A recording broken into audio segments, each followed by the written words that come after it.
Maurice Decker, Le découragement, un chemin pour en sortir. Deuxième partie, du désespoir à l'espérance. Chapitre 2, tenir l'échec en échec. Échec et maths. Au fin fond du désert, un prophète désemparé vient de s'asseoir à l'ombre d'un genêt. Il est profondément abattu et n'a plus envie de vivre. Subitement, sa voix altérée s'élève dans le silence.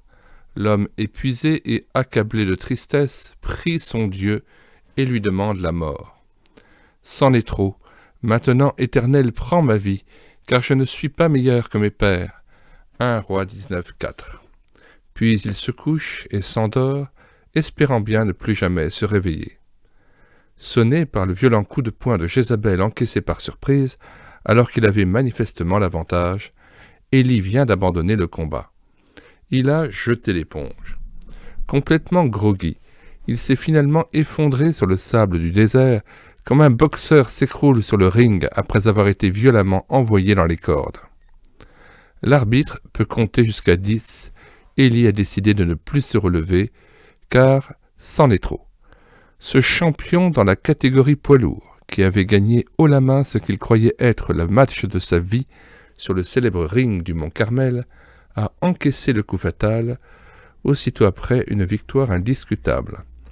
C'est le coup de trop. Il vient d'être mis définitivement en KO. C'est du moins ce qu'il pense. Plus le triomphe a été glorieux, plus la déception est douloureuse. L'effort le plus puissant qu'un homme ait jamais fait pour rétablir l'honneur de son Dieu, l'une des manifestations les plus imposantes que la terre ait jamais contemplées du pouvoir divin, frappé de stérilité par l'ignoble lâcheté du roi et la stupide indifférence du peuple. Note 1. La Bible annotée, édition Hattinger Frères, Neuchâtel, Suisse. Le meilleur envoyé au tapis. Il vaut la peine de recueillir soigneusement les dernières paroles de sa dernière prière avant de plonger dans son dernier sommeil. Je ne suis pas meilleur que mes pères. Ce n'est certainement pas une phrase prononcée à la légère. Élie n'était pas le genre d'homme à parler pour ne rien dire. C'est bien plus qu'un simple dérapage verbal. Ces quelques mots trahissent une crise intérieure générée par des problèmes d'évaluation.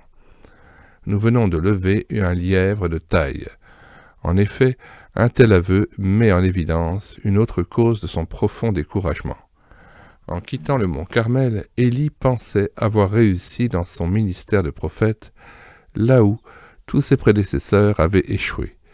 Il a sincèrement cru pendant un moment qu'il était le meilleur, et pendant un certain temps il a caressé l'idée qu'il était plus consacré et zélé. J'ai déployé mon zèle pour l'Éternel, versets 10 et 14. Plus fidèle et généreux, je suis resté, moi seul, prophète de l'Éternel, chapitre 18, 22, 19, 10 et 14, que ses ancêtres. Mais la catastrophe qui courait sur les talons du succès l'a très vite rattrapé dans la descente. Le meilleur vient de se casser les dents sur un très gros morceau qui s'appelle Jézabel. La violence de l'uppercut l'a brutalement ramené à la réalité. Le vent de panique qui l'a poussé au désert a aussi, semble-t-il, chassé le nuage rose de ses douces illusions. De toute évidence, son impuissance égale celle des hommes de Dieu qui l'ont précédé. L'œuvre de redressement dans laquelle il s'est investi corps et âme dans sa passion pour l'Éternel vient d'être brutalement frappée de stérilité. La perfide Jézabel, d'un seul coup de sa langue acérée, lui a donné l'estocade.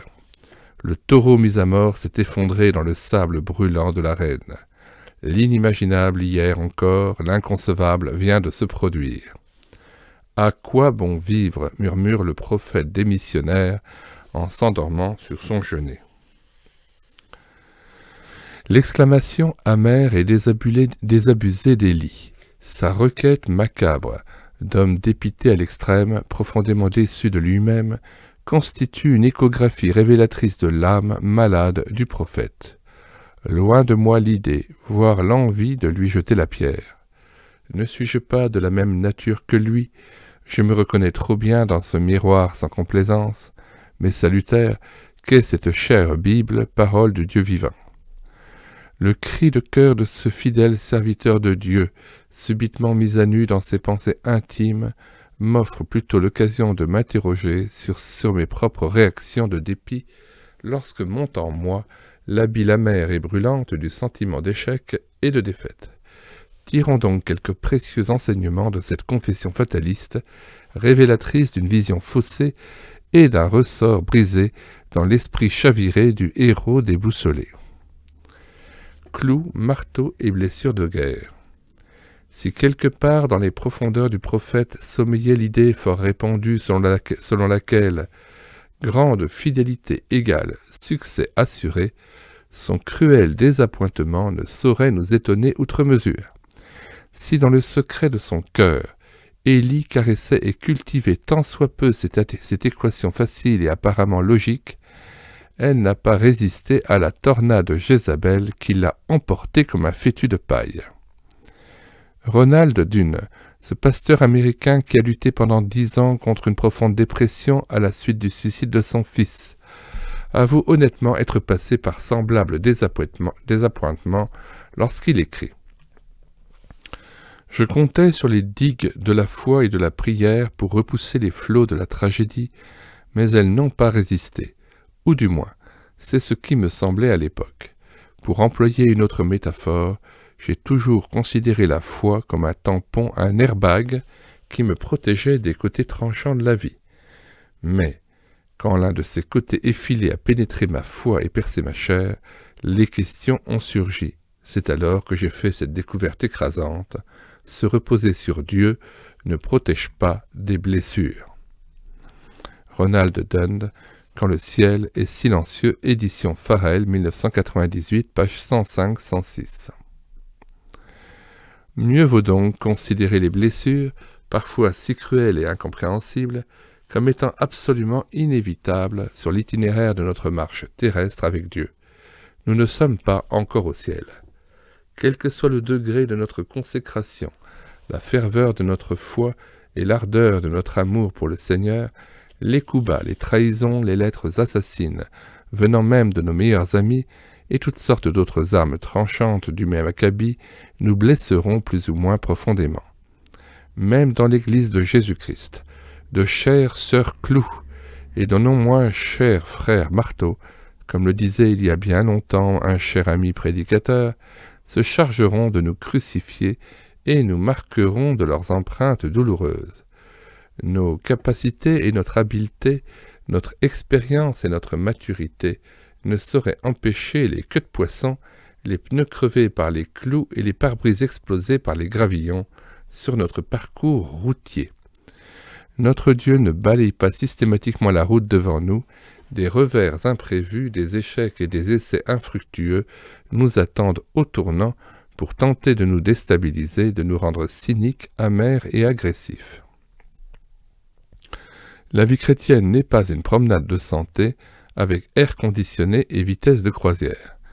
Le berger de nos âmes nous dirige personnellement sur une route parsemée de bosses, de tours et détours, de nids de poules, d'embouteillages, de tempêtes de neige, d'accidents, de précipices, de faux panneaux de signalisation et même d'attaques terroristes. Des Polizonnes. Note 3. David Polizon, Combattre le bon combat, édition La Maison de la Bible, collection Veritas, 2002, page 44-45. Aucune Jézabel n'est donc à exclure du programme d'une vie chrétienne normale. Ce n'est pas sans échymose, écorchure et meurtrissure qu'un jour ou l'autre nous quitterons la scène de ce monde qui passe pour rejoindre notre demeure éternelle. Je répète, ce n'est pas sans échymose, écorchure et meurtrissure qu'un jour ou l'autre nous quitterons la scène de ce monde qui passe pour rejoindre notre demeure éternelle. Ce seront nos blessures de guerre. Combien elles nous apparaîtront légères comparées à celles de notre bien-aimé Sauveur glorifié lorsque nous verrons ses mains, ses pieds et son côté percés par nos clous, nos marteaux et nos lances pour expier nos péchés. Mieux vaut donc accepter d'emblée sans gronder continuellement comme un ours mal léché notre statut normal de chrétien blessé pour éviter de succomber à l'effet de surprise lorsque notre facteur nous remettra une lettre écrite au vitriol dans la langue belliqueuse de Jézabel. La déception, tueur ou tuteur? Comment réagissons-nous dans la défaite? Comment encaissons-nous l'échec? Nous agitons-nous en tous sens, révoltés et vindicatifs, prompts à nous justifier, à accuser, à attaquer? Ou au contraire, nous cadenassons-nous dans le mutisme d'une bouderie prolongée? Ruminons-nous à longueur de journée une déception amère, quasi insurmontable? Cachons-nous notre indigeste contrariété dans les buissons épineux d'une mauvaise humeur chronique? Nous méprisons-nous, écœurés, dégoûtés de nous-mêmes, nous rabaissant plus bas que terre? Sommes-nous stupéfaits, catastrophés, renversés, anéantis, au point de ne plus vouloir nous relever? Gardons-nous le nez écrasé dans la poussière et une mine d'enterrement pendant des semaines, tenant en échec les plus excellents consolateurs? Si je réagis ainsi, c'est que je n'ai pas encore perdu mes illusions sur moi-même. Je me suis surestimé et ne supporte donc pas d'être confronté avec la vérité. Celle-ci me surprend, me révolte, m'anéantit. J'ai encore une trop haute opinion de ma personne. Moi aussi, je me suis cru meilleur, plus fort, plus capable, plus mûr, plus doué, plus spirituel que d'autres. J'ai sous les yeux la lettre d'un ami traversant une période de profonde déception. Lettre dans laquelle il évoque ses jours et ses nuits de combat spirituel à cause d'une décision importante difficile à prendre parce que lourde de conséquences douloureuses. Une phrase accroche particulièrement mon regard. Je garde en mémoire l'expérience d'Élie au désert et demande en priorité au Seigneur de me tenir dans l'humilité, c'est si vite fait de se croire supérieur aux autres. Mes défaites ne devraient pas me désarçonner ou me révolter, ni mes échecs me faire désespérer. Les unes comme les autres me rappellent mon impuissance naturelle, mon immense fragilité, ma vulnérabilité permanente, mes errements faciles, mon besoin absolu et vital de dépendre continuellement et totalement de mon Père céleste. Il sait parfaitement utiliser pour mon bien toutes les Jézabel qui se dressent subitement devant mes yeux, toutes griffes dehors, pour contester une victoire, stopper une avancée ou stériliser un service. C'est par elles que j'apprends à me réfugier constamment dans ses bras puissants.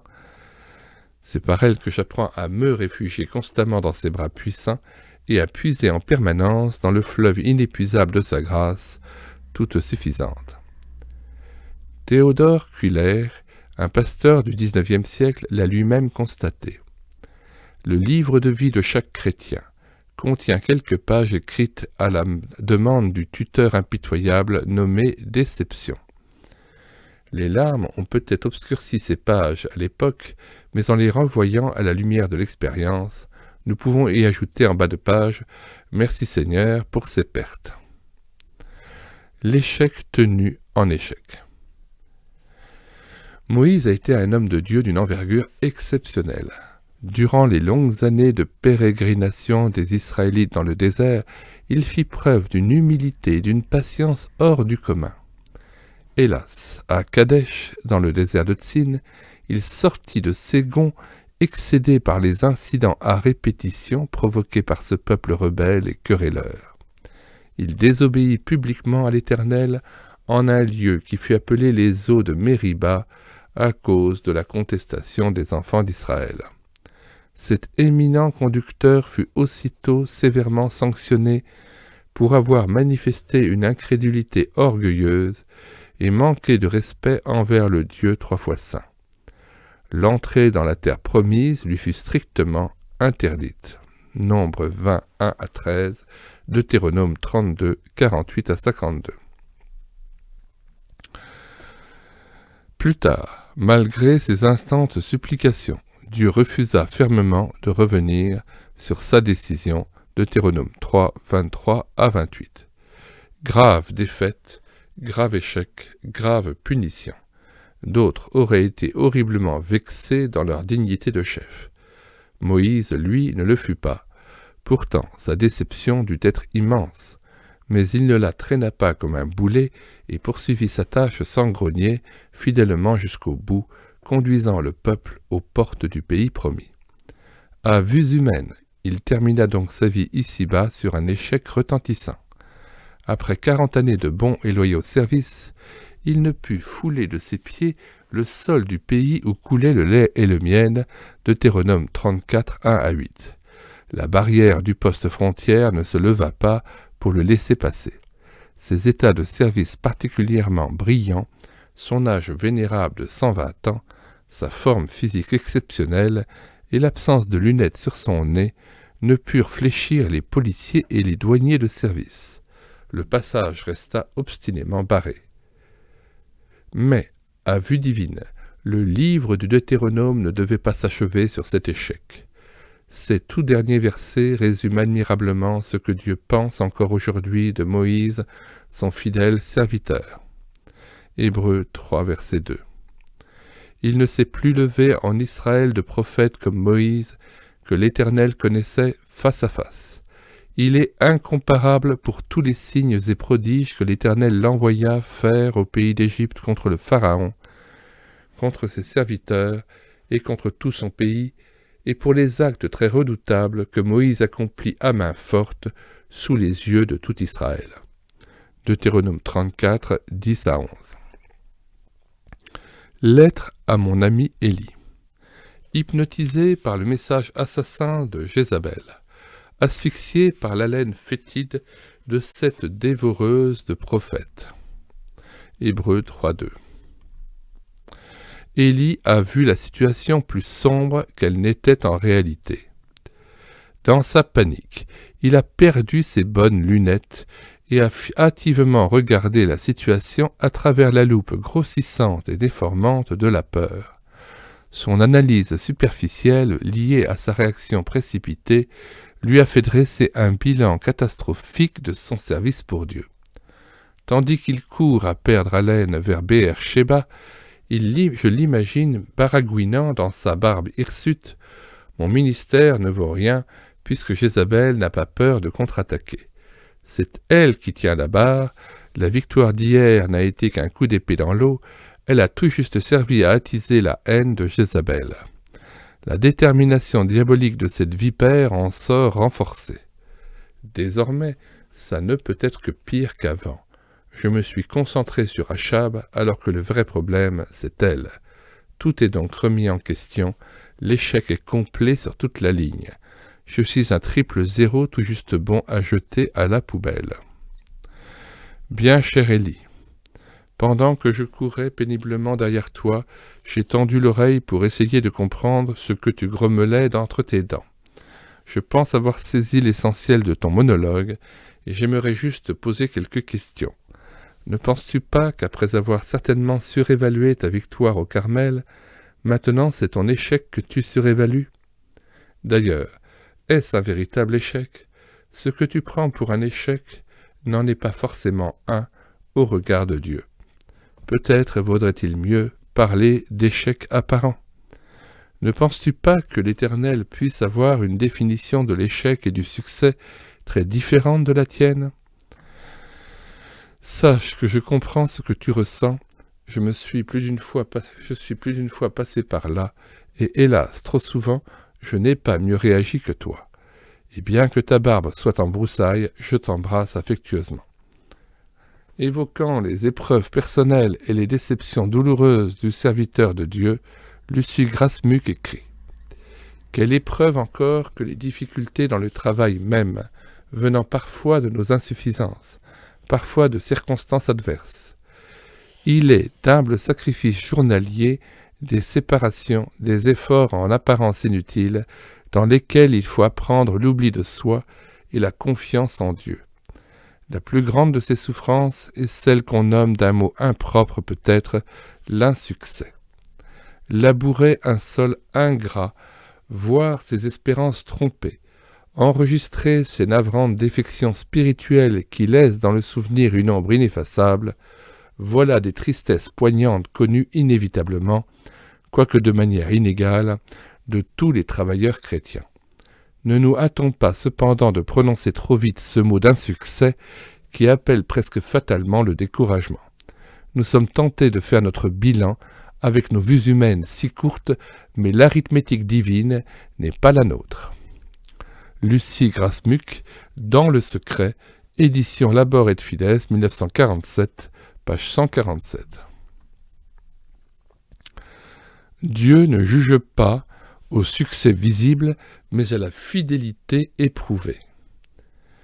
Le succès ne prouve rien, en tout cas, il ne prouve pas la justice. Le succès n'est pas le doigt de Dieu, A. de Gasparin. Notre Dieu a heureusement d'autres critères d'évaluation que les hommes. Martin Luther, le grand réformateur, a dit que beaucoup de grands, au regard de Dieu, semblaient avoir échoué aux yeux du monde. Considérez les 40 et quelques années de ministère du prophète Jérémie.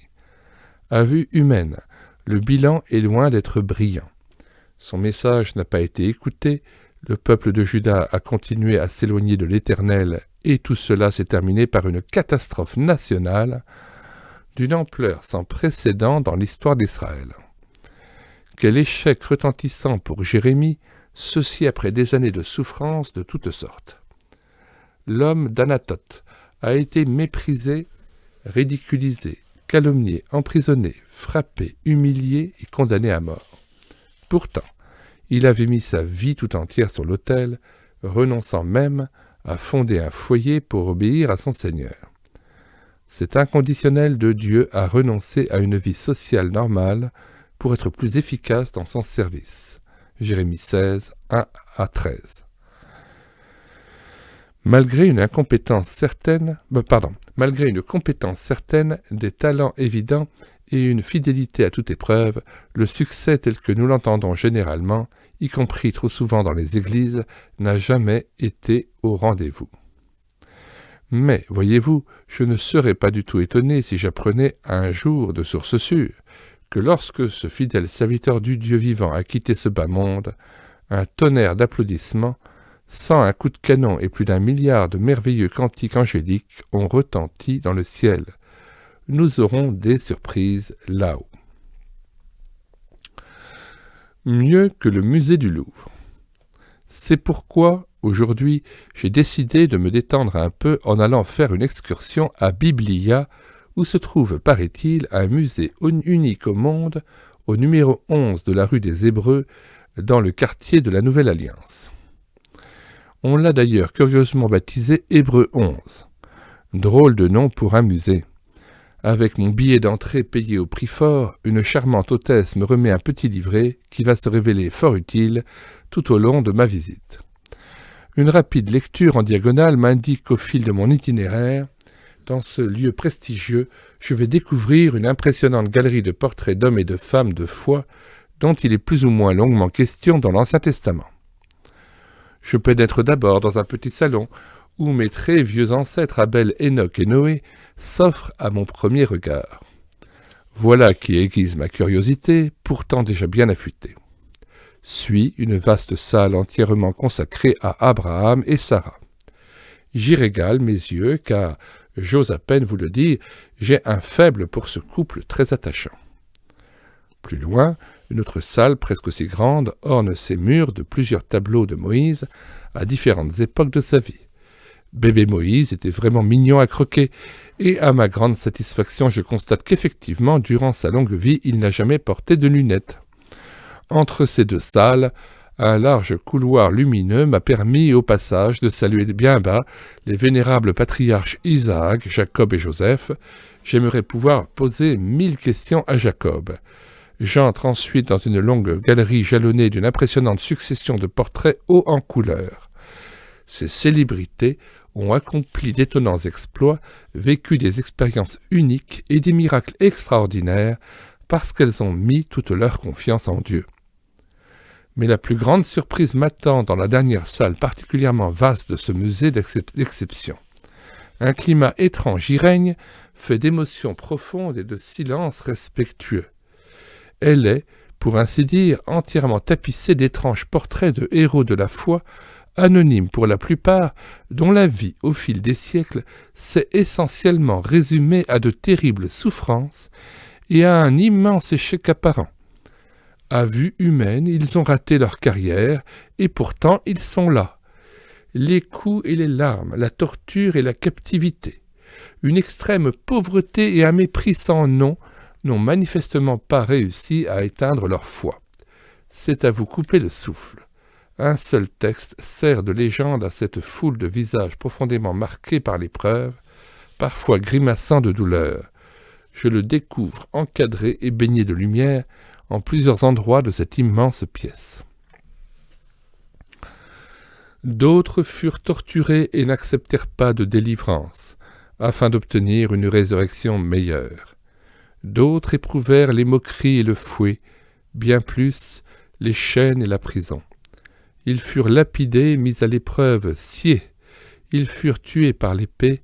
Ils allèrent çà et là, vêtus de peaux de brebis et de peaux de chèvre, dénués de tout, opprimés, maltraités. Eux dont le monde n'était pas digne, errant dans les déserts, les montagnes, les cavernes et les antres de la terre. Et tout cela, qui avaient reçu par leur foi un bon témoignage, n'ont pas obtenu ce qui leur avait été promis. Hébreux 11, 35 à 39. Profondément ému, j'essuie discrètement une larme et je pense. Des missionnaires non démissionnaires. Je pense à tous ces missionnaires fidèles, hommes et femmes de foi, qui ont travaillé pendant des dizaines d'années avec courage et persévérance dans des régions difficiles, hostiles à l'Évangile, sans voir une seule personne se donner à Jésus-Christ. Ils ont semé encore, et labouré avec larmes, sans récolter un seul fruit. D'autres leur ont succédé et ont engrangé une abondante récolte. Quand notre champ de travail demeure désespérément aride, quand les obstacles s'accumulent, souvenons-nous de la grande nuée de témoins, de cette foule de pionniers qui ont lutté ici-bas sans obtenir les choses promises, mais qui les ont seulement vus et salués de loin. Combien de fois leur peine, qui n'était pas vaine auprès du Seigneur, ne l'a pas été non plus auprès des hommes, et que de moissons ont mûri dans le sillon qu'ils avaient laborieusement tracé, en marchant par la foi et non par la vue. Lucie Grasmuck, Opus Citatum, page 148 à 149. Sous la plume d'André Adoul, un cher ami évangéliste de longue date, je relève ce témoignage édifiant remontant au milieu du siècle dernier. Dans les années 50, une missionnaire anglaise me déclarait qu'elle avait travaillé plus de 40 ans dans la région d'Alger sans voir une seule conversion de musulmans à Jésus-Christ.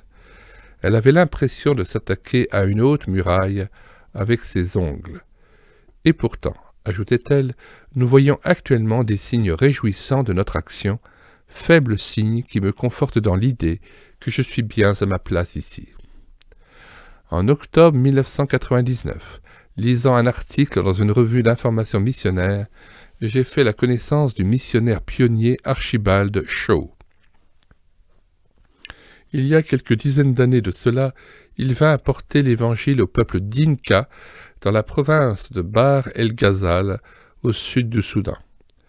Les Dinka, peuple fier, refusaient d'entendre parler de l'Évangile. En l'espace de 17 années de dur labeur, ce missionnaire ne vit que 5 personnes se tourner vers Jésus-Christ. Puis vint Antonio, un tout jeune pasteur converti à l'âge de 15 ans, alors qu'il avait été recruté comme enfant soldat par les forces rebelles. À l'œuvre dans la même région, en l'espace de 4 ans, il implanta 36 églises représentant un total de 15 000 membres. Car en ceci, ce qu'on dit est vrai, l'un sème et l'autre moissonne. Je vous ai envoyé moissonner ce qui ne vous a coûté aucun travail. D'autres ont travaillé, et c'est dans leur travail que vous êtes entrés. Jean 4, 37-38. Frère André, fondateur de la mission Portes Ouvertes, spécialisée dans la distribution de littérature chrétienne dans les pays spirituellement défavorisés, a écrit des lignes très intéressantes sur les conceptions humaines et divines du succès. Nous demandons des bénédictions, et très souvent, je le crains, nous prenons le succès pour une bénédiction. Mais le succès, ce n'est pas toujours des bénédictions, et les bénédictions ne sont pas toujours le succès. Le succès est en général ce que nous pouvons mesurer par nos yeux et notre intelligence. La bénédiction est ce qui se produit dans le royaume de Dieu. Quand Jésus-Christ est mort sur la croix, cela n'avait pas l'apparence d'un succès, mais aux yeux de Dieu, c'en était un. Quand nous offrons notre vie pour le monde, cela n'a peut-être pas non plus l'air d'être un succès, mais c'est la seule façon dont nous puissions être une bénédiction pour le monde. C'est ce genre de bénédiction qui, dans le royaume de Dieu, signifie le succès. Frère André, Bâtir dans un monde en ruine, édition Portes ouvertes, La croisade du livre chrétien 1983, page 61.